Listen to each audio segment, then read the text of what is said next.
And I brought my whole team with me because I thought it'd be a good idea for y'all to meet them and for them to meet you. And so I'm going to introduce them first, and they're going to kind of rotate in and rotate out as we go through our presentation. So I'm going to start over here with Norman Deep, who just put his mask on. Norman runs our Section 8 voucher program and used to pitch for Belmont, as a little aside.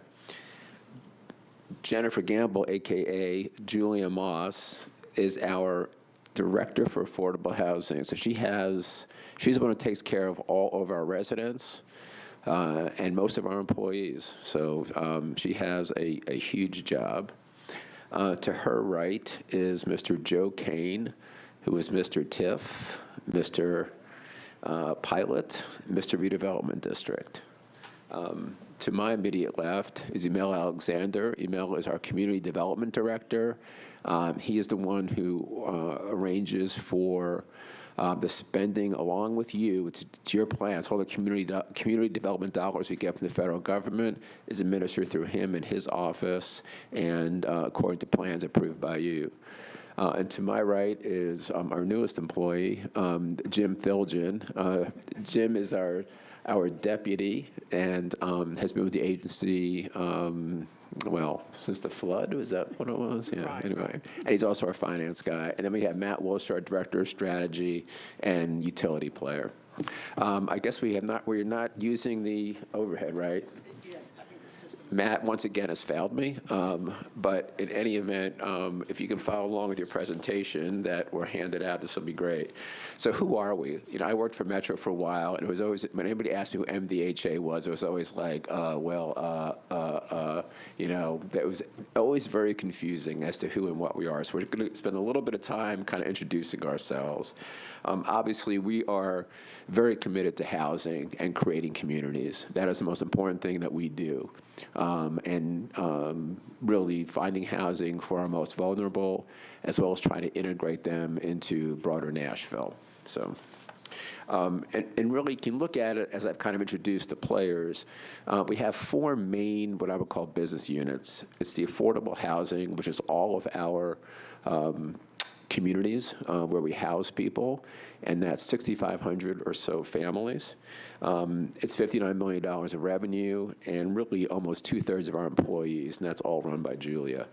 Next is rental assistance. Those are the vouchers. That's a $62 million business. That's almost 8,000 vouchers that we place. And with a very small team, I would put Norman up against anybody in terms of the quality of work we do in that area.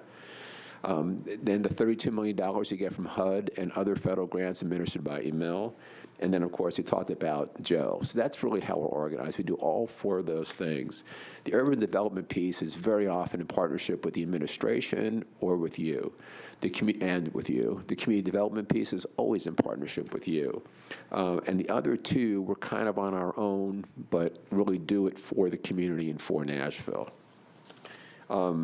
We have a very strong financial foundation, as my deputy has always told me. So he's going to run through some of the numbers. Okay, and I'm going to try to be brief on this because numbers are boring for a lot of people. Basically, we're showing for our last year end, both for a combination of MDHA itself and also for about a half a dozen tax credit properties that we have as a kind of a combined financial statement showing that the income that we get from tenants, from government revenues, and that's mostly HUD. Other income is going to be a variety of things. It does include some money from the capital improvement budget from Metro that we're using for new construction. Then we have our operating expenses. The two numbers I kind of point to, $158 million in revenues, $148 million in expenses. That nets us about $10 million a year from just our operations. And most of that comes from what Julia does in terms of operating our rental housing. That money we sweep once a year. We put that into reinvestment in some of the things that we're doing in building new mixed income housing. the assets and liabilities that kind of follow us along. Over the years, of course, we've added a number of properties, a number of new apartment complexes, and correspondingly, we have an increase in debt on those. Going on to the next page, we want to talk briefly about our Dbe Operations, and we're showing the history we had over the last several years in terms of placing contracts with DBE firms. If a firm is minority and women-owned and small, we only categorize them into one of those categories. So those numbers do not duplicate. But over on the right-hand side, it shows the percentages that we've had in terms of our contracting activities over the last several years. Going on to the next page, we've really received no direct operating money from Metro government. We do pay $325,000 in pilot for the properties that we own. And then we have a number of investments that we make by MDHA. Probably the biggest one, we pay $1.2 million during the last year to the Metropolitan Police Department for a task force that they primarily have assigned to our properties.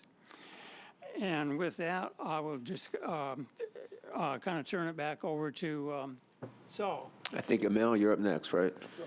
Okay. All right, so good evening, everyone.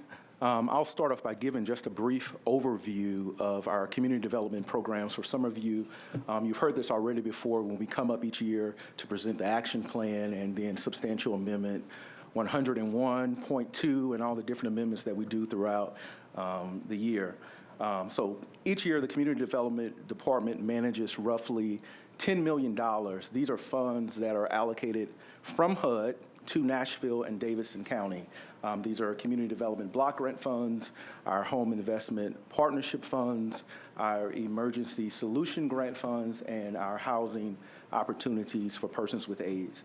The majority of this funding is dispersed back out into the community through grant awards to nonprofits and social service agencies. And we serve over 5,000 families each year, 5,000 low-income families here in Nashville through these programs. A little bit about last year, over 75% of our funded supported new affordable housing projects, not new housing, but just housing projects to create and preserve affordable housing, or it provided services to homeless persons and persons with HIV and AIDS. I do want to mention a few of our recent projects. In 2020, the new Cassie Gardner Park opened on Jefferson Street. This was funded with about $850,000 in community development block grant funds. We partnered with nonprofit housing developers to build 50 new affordable housings, partnering with organizations like Habitat for Humanity, Woodbine Community Organization, and the Be a Helping Hand Foundation. And we also administer our own homeowner rehab programs and serve about 150 families each year through that program. This past month, we awarded grants to 26 nonprofit organizations in our community for summer youth programs that will serve over 1,500 low-income youth. So these programs are out in our community and really meeting a need. And a lot of times you hear about the action plan, but you don't get to hear about all the good work that these programs are doing in our community. I do want to mention our CARES Act funding. Last year was a busy year for our staff. We have a great team in community development. We administered $19.5 million in CARES Act funding.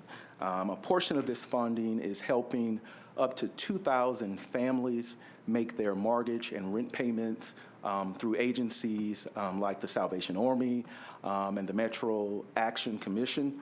And to prevent the spread of COVID-19, we partnered with nonprofit organizations to house 400 homeless individuals and families. And to date, over 350 households have been housed through these programs. I do want to mention that we also have funding available out there through the CARES Act, an RFA that we have out there that will close next month that will provide funding to build new permanent supportive housing, needed new permanent supportive housing here in our community. And we're just grateful to partner with our local nonprofits. I'm grateful for the partnership with Metro government and the close collaboration with the mayor's office to really get these funds out the door and serve those who are in need. So with that, I think I'll turn it over to Joe Kane or Saul. Thank you. Good afternoon, everybody. The next slide that you see in the presentation has to do with the tax increment financing. Last year, during the budget struggles, we worked with the Director of Finance as well as the administration, and we refinanced the vast majority of all of our outstanding TIF debt and consolidated that into loans per redevelopment district, and had that savings of about $25 million for the first year. And so it has also stabilized our payments fairly regularly for the coming years. So working with finance, we worked all that out. In short, we have about $150 million of outstanding tax increment debt, and we're funding this as well as our operation and administration of the 11 redevelopment districts with a budget of about $19 million. The next page moves to the pilot program for low-income housing tax credits. This has been a huge success in the ways of affordable housing. And I want to thank Metro Council for their strong support with this, because this program has provided over 6,000 units to date to be able to get constructed that may not otherwise have happened. And so with that, we have an existing capacity that has been authorized for us to negotiate pilots in the amount not to exceed $2.5 million annually. Last year, with the property tax increase, and that adjusted all of our numbers, we remained underneath that capacity. We didn't have any issues with that after adjusting for the tax increase. This year, we thought we were going to be running out of money. However, when the mayor gave his proposed budget with the reduction in the tax rate, we think we will be close to the capacity, but we think we will still be under the $2.5 million. THDA is releasing some additional funds, so we don't have all applications in yet. We have several that we plan to present to you in the coming. We have in the coming months when THDA releases those, so that have already gone through our board, and we have a couple more that are pending. And THDA, we are actually, MDHA is hopeful we're going to receive one of those low-income housing tax credits ourselves, that is going to be in a special award. So, but in short, to date, we have brought online since 2016, when the project was introduced, we have brought online 11 projects. And there are 2,665 apartments online today that otherwise would not be here. And the total abatement last year for those 2,600 units was just over $1 million was the total abatement. So while you approved $2.5 million, we utilized about $1 million was what it ended up actually being and utilized for that. That's all I got. Thank you. Julia? Hey, hello, everyone. On the affordable side, of course, we're in the business of restructuring and providing housing. What we're doing is transforming all of our traditional properties into an Envisioned, into an Envisioned for neighborhoods, which will include transforming the areas of concentrated poverty into mixed income neighborhoods, and we have already started that. We are planning this goal. We will build a community where residents can stay in place as income improves, and we are doing that on a sliding scale. We are going to be a total mixed property development as our Envision grows, and our goal is for 40% HUD subsidized, 20% workforce, and 40% market rate. The HUD subsidizes from 0 to 80% of AMI. Workforce housing is from between 80 and 100% of AMI, and of course the market rate is 120% and above.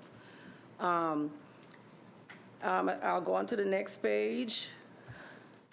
This is a a future plan for our Envisioned properties. Again, this plan includes all of our traditional public housing properties. We have started at Casey. We have CWA we are planning to do an Envision on. Of course, Sudacum and Napier are 2 properties now, and when we change that to the Envision Sudacum Napier, they will be merged into 1 property. We have the Edge Hill area we are planning to do an Envision on. Andrew Jackson, Cheatham Place. We have already built we are in the process of completing Randy Rogers as part of our Envision, and Cumberland View properties. These are all of our traditional public housing properties which we plan to grow and to improve and to become mixed community housing. The next 2 pages are pictures of where we were, the legacy properties, and what we're doing now as we transform our properties into mixed income properties. All units would be the same. It's totally mixed income. We won't be able to differentiate tenants, who's living where, based on what income. It's going to be totally mixed. To date, we have completed 463 new units. We have 44 under construction. And of course, our vision is big. So our next plan would be for 96 new units under Buscable 4.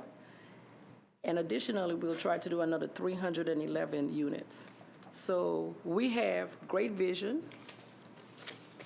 We hope to improve all of our communities within the Nashville area where everyone can benefit from the mixed income properties. And the last picture is a picture from our recently reopened communities. This ribbon cutting was for all of the new properties: Mosley and 6, which is known as Buscable 1, Manning Place, Buscable 2, Red Oak Flats, and we have Red Oak Towns that is currently under construction, would be completed and start renting up in November. And that's the affordable housing plan for the future. Thank you. Thank you, Julia. Okay, Norman's going to cover our voucher program. All right, thank you. Just one slide here, just kind of overview of the voucher program.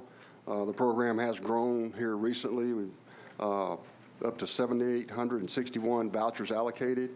And as you can see, various types of vouchers that we administer. There's tenant-based, there's project-based.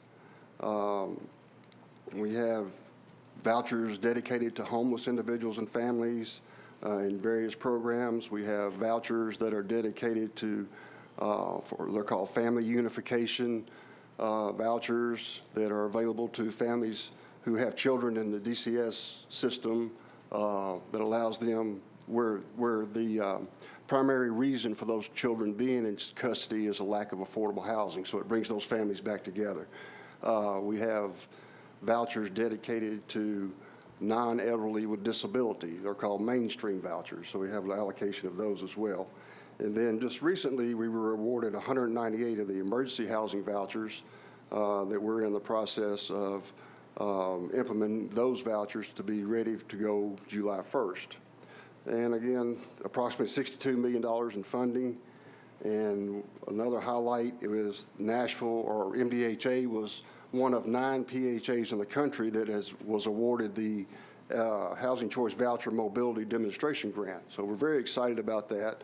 Almost $5 million. The bulk of that funding is over $4 million is for services to help families move to higher opportunity areas and give their children and the family an opportunity to succeed in those high opportunity areas and outside of lower areas of high concentration of poverty. We just began this program. It's a one-year planning, and we expect to implement the program in the first half of 2022. I'm going to turn it back over to Mr. Solomon there.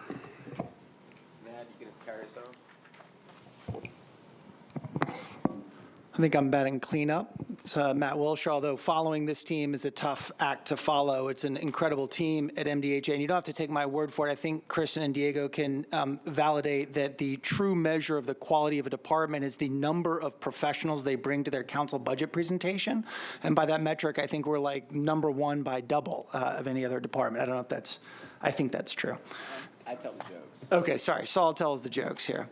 I'm going to just go through a couple of the projects that this council has funded. And Julia did a great job talking about the mixed income development that MDHA is pursuing, and Metro government has actually invested in a number of those projects. As Jim Thilgen mentioned, there are no operating dollars that come to your public housing authority. We actually do pay in property taxes and pay for other services. But there have been capital dollars that have gone to fund a number of the projects.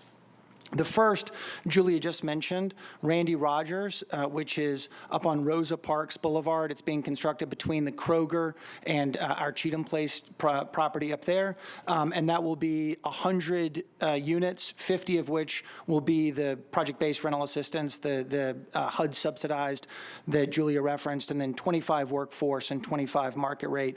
That project is on budget and ahead of schedule, and was funded in part by some money out of the 2018 CSP. The rest of the balance of that money is actually helping to fund some of the equity for the 44 Red Oak townhomes that are opening later this year at Casey. The second project is the permanent supportive housing. This project is actually being built by Metro, but will be transferred to MDHA for MDHA's ownership. If we own the property, we can access the federal operating subsidy. And so the way that essentially works is the residents pay a portion of rent, and then HUD pays you the rest of the uncovered portion. Since this will be serving individuals who are experiencing homelessness, they would be contributing $25 at most likely. And so we would be able to unlock the federal operating subsidy to be able to operate the building. Because MDHA owns it, we think we can access, for the 81 units that will be built there, about $630,000 in annual operating subsidy that otherwise Metro would have to come up with on its own. But that plan would provide a couple of floors, as we understand it, for offices for entities serving individuals experiencing homelessness, and then 81 units for those individuals. And then, oh, I'm sorry, I skipped Curb Victory Hall. Sorry, go back 2 slides to Curb Victory Hall, which opened earlier this year. It is a property that's serving 37 individuals experiencing homelessness who are veterans of the U.S. military. There are 2 additional units there for staff members at Operation Stand Down. This is located in the formerly parking lot area in front of Operation Stand Down, essentially at the corner of Edge Hill and 12th. But those are folks, and Norman's group helps operate that with the Vouchers. And has been a great resource for individuals who are transitioning out of the military and who have unfortunately experienced homelessness, to help get them on their feet, and located in an area that is close to services to help them with that transition. So those are projects that you all have helped to fund, and the work that we are doing. And with that, we'll take any questions. Okay, thank you very much, Matt. And we come to work every day. We're very mission oriented. We love what we do. We got a really a fun team that likes working together. We fight a lot, but we somehow wrestle everything to the ground. So, any questions? We're happy to entertain any of your questions. Councilwoman Porterfield. Thank you, Madam Chair, and thank you all for the work that you're doing for this great presentation. I have 2 questions. I'll start with my second one first. I noticed in the packet that you all said that you're in 16 council districts, and I was wondering how you all determine which council districts you're in versus which districts you're not in. I think that there's a public perception about like the concentration of poverty and which districts are actually getting affordable housing versus which districts don't. So could you guys speak to a little bit how you all determine which districts you're in? Yeah, generally speaking, we take the projects as they are approved by THDA, and then we kind of run them through our own microscope to make sure that they make sense. But you are right. Anything dealing with vouchers or whether it's PBRA or whether it's pilot, runs the risk of reconcentrating poverty. So it's something that we keep an eye on, but I think the 16 kind of speaks for itself. And so we are more spread out than I think the perception is. It's an important, it's a great question and a very important metric that we do follow, and our board is very attuned to that. Thank you. Do y'all have which 16 districts y'all are in? I'm sure Joe does. Yeah, we can get that for you. I don't know if Joe has it offhand, but yeah. Yes, Okay. offhand or no offhand? No, okay. If we could get that, that'll be helpful. Thank you. Okay, yeah. And then my second question, earlier last year, the Minority Caucus received some information with regards to just social services and like the social welfare of Nashville residents, primarily minority residents. And one of the things that was found discussed economic mobility for the residents of Davidson County. And I'll spare you all the details, but in short, Davidson County ranks in the lowest 5% of economic mobility in the nation, ranking among over 2,700 counties in the U.S. So basically, a child born into poverty here in Nashville will likely go into adulthood still in poverty. Do you all have any type of like programs or supports to help individuals get out of poverty? Is kind of the first part of the question. And then the second part of the question, I don't know if this is possible. This could, I'm not sure if this is something that you all can even do like with your charter, but is there any opportunity for home ownership with the programs that you all have? Like, I know that with a lot of the Envisioned programs, you've kind of reimagined like what public housing looks like. Are there any opportunities for families to actually buy units so that they can start accruing generational wealth to pass down to their children? Yeah, we'll answer your second question first. I'm going to ask Norman to speak to that a little bit. We do administer what's called a family self-sufficiency program, and what it does, it provides services to families who participate, whether it be education, employment, training, child care, things like that. So these families, as they go to work and their income increases and their rent increases, they will pay a higher rent, but whatever they were paying, the difference in whatever they were paying and what the new rent is, we deposit that into an escrow account. And at the end of the contract, if they complete all their goals, they can take that escrow, and we've had many families walk out with $20,000, $30,000 in escrow and go purchase a home. So there's an avenue to home ownership there. Julia, I think, administers the same type of program on her side as well. So she has a lot of homeowners coming out of public housing too. This HCV voucher mobility demonstration program that I referred to earlier, that's going to come with a lot of services to encourage families to move to areas of high opportunity and low poverty.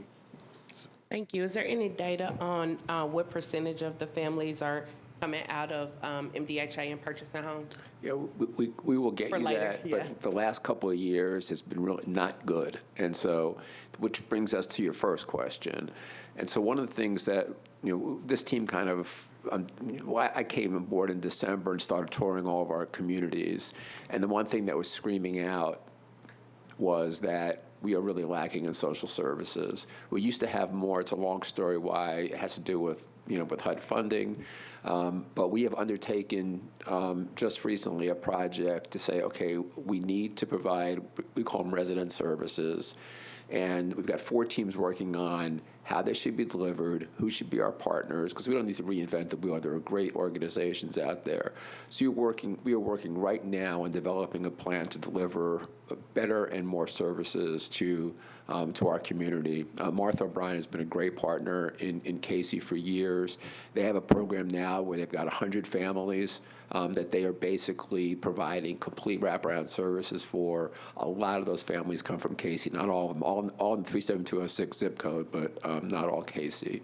So we are the issue has been that, we have a certain amount of money, and every nickel we spend on new housing, like for Envisioned Casey, it's a nickel we don't spend on our existing residents. So there's this tension, and we have to find the right balance. But it's very important to us to take care of our current residents. So thank you for your question.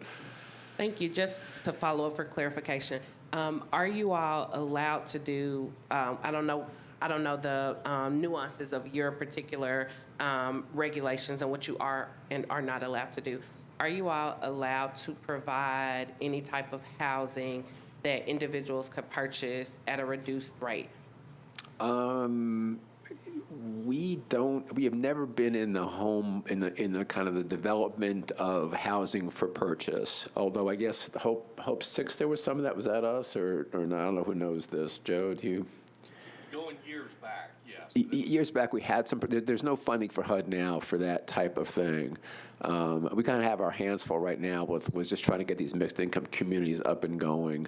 And so it's not something that's high on our radar to develop our own, but we do believe the move to home ownership is something that's really important. Nobody wants generation after generation to be in public housing, right? We all understand where that's been a failure.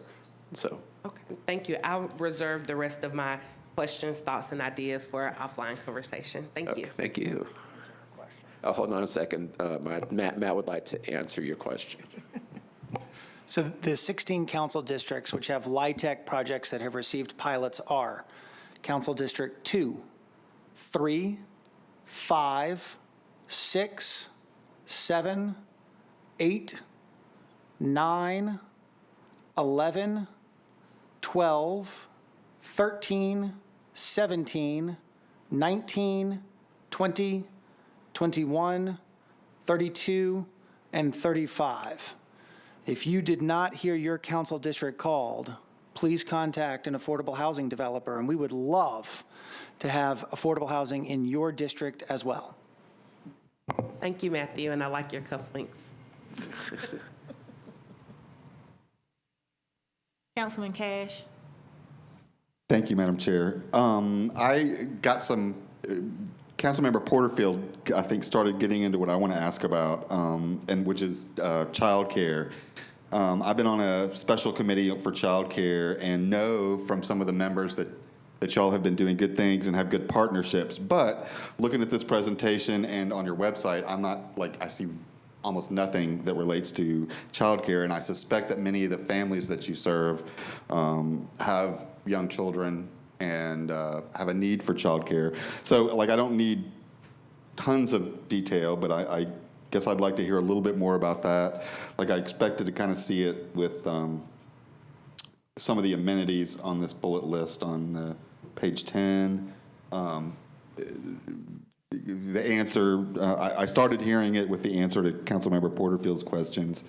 I guess just how do you all help young parents who are struggling affording housing, also help them get child care so that it's not an obstacle to working?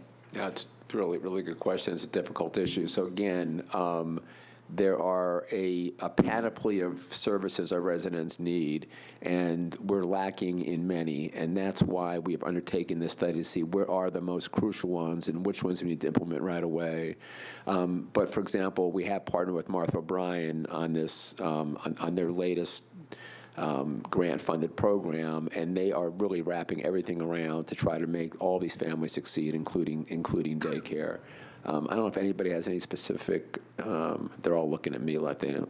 So, no. So that's about as detailed as we can get, but we can look into to see if there's anything more, Councilman. Okay, great. I'd love to learn more about it and find out how we can help. Okay, very good. Thank you. Are there any rules about, for example, in any of the housing, like if there are two families that have children and one parent is working in one unit? I guess what I'm asking is, are there allowances for a resident to take care of another family's children, or are there rules against that? Matthew's whispering in my ear. So, I mean, we have been talking to a number of organizations that are looking to develop sort of small-scale childcare. I think you, Councilman Cash, know a lot about this and the sort of regulatory infrastructure that's required. There is a push at the state level to open up an ability of smaller, differently licensed childcare providers, and we are actually in conversations with a couple of the entities who are working on that about creating opportunities both for essentially employment but also childcare at a number of our properties. But it's not, we're not here to announce that yet, but it is something we are working on. I got you. Well, I'd love to, like I said, I'd love to help myself and find out how we can help more. Thank you. Councilman Parker. Thank you, Chair, for the recognition, even though I'm not a member of the Budget Committee. And thanks to MDHA folks here for the presentation. I just had a couple of quick questions. With regards to the new housing that's being constructed, being added through the Envisioned process, and these other projects that were mentioned, the permanent supportive housing, which of those units count against our Faircloth cap, and which do not? And like, I guess the question is like, permanent supportive housing project seems like a really great project and like a way to leverage to get the most use out of counting against our Faircloth cap. I mean, the math that I was doing is nearly $8,000 per unit if that $630,000 in funding was achieved. So do we, when units are built that do count against that cap, do we look for those opportunities to sort of maximize what we can get from HUD? Yeah, we're very aware of so by Faircloth, what really that means is that there's a limit passed by Congress a number of years ago for each community to have a limit on the number of subsidized units that they're allowed to have in I guess in our case, the county. And so the good news, although it's a cap, the good news is that we are not at our cap. Plus, to believe it or not, there's an opportunity that other jurisdictions don't want to use theirs, and they might be willing to give it to other jurisdictions. But so we saw when the council was talking about Faircloth, he's really talking about our ability to build new subsidized units. So at Casey, most of that's replacement. We have a subsidized unit already. Then we're substituting a better unit for that. But for example, Randy Rogers, that's almost all. I think that's all Faircloth. It's all new. It's near Cheatham, but it's not counted as far as Cheatham is concerned. I don't know if the permanent supportive housing is Faircloth or not. Yes, it is. So that will be as well. So we're looking for opportunities all the time to do that. But of course, the capital to build it is what holds us back. The projects that Julian went over today, the ones that we've been built, the ones that are under construction, everything on that page right now, we've got the financing. We're pretty confident we can do the financing for. But there are opportunities out there to help us even go faster, such as Amazon. So. Excellent, thank you. And my other question was around the rental assistance program. I hear a lot of talk about and concern about like a lack of properties that will accept the Section 8 voucher. So if you could just, for myself and for the viewing audience, kind of let us know where we actually are there. Is it we have more vouchers than properties that will accept them? Just where are we at? Like, what is the actual case with our Section 8 program? Yeah, it's been a challenge for us for several years now, and it's probably going to get a little harder with these emergency vouchers coming online. That's 198 new vouchers on top of what we're already doing. But this program comes with some monies to do some landlord incentive, some landlord outreach, some signing bonuses. I know the mayor launched one a couple of weeks ago, a landlord incentive program. So there's that program that we're thankful for now, and we have some opportunities with these emergency vouchers to attract more landlords. We're doing some outreach. There was a presentation at the Greater Nashville Apartment Association this morning by Dion Trotter with the Metro Homeless Impact Division, promoting that program. Reaching out to that group. So we're doing that, and we're planning on doing some more outreach. But it's a challenge. It is a challenge. Is there even an approximate number of, say, how many vouchers we have funded, but can't find a appropriate property Yeah, for? well, we are able to support right at 90% of our vouchers right now. That's funding limitations. It's not necessarily the number of vouchers, but that's funding limitations. So our landlord group, that has declined over the last couple of years, but we are looking for ways to encourage more landlords to participate. Yeah. Is it possible to quantify that, the landlord portion, the number of units that will accept a Section 8 voucher in the city? Or right now, I think it's somewhere between 800 and 900 landlords participating on our program. And in years past, it was 1,200, 1,300, so. Is that units or? Landlords participating. Okay. We're supporting just over 7,000 units right now. Okay. Okay, great. Thank you.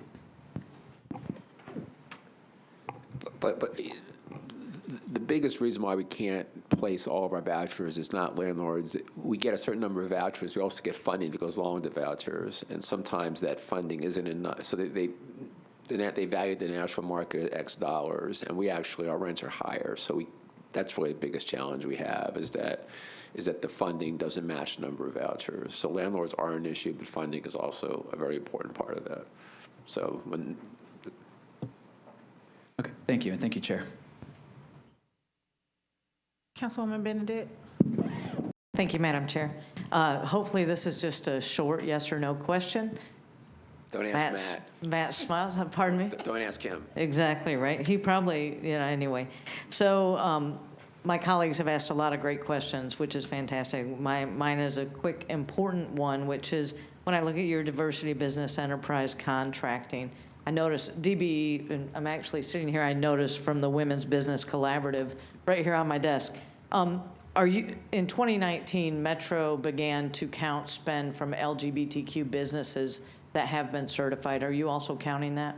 If Metro's doing it, we will do it. We are learning a lot from Metro. We're bringing in a coordinator now, so yes, we will, if that's something that Metro's doing, we will make every effort to do that as well. I don't know if we're doing it now, though, but thank you for that. Thank you.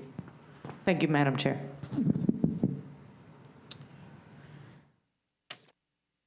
All right, we are at time, but I am looking for last-minute hands.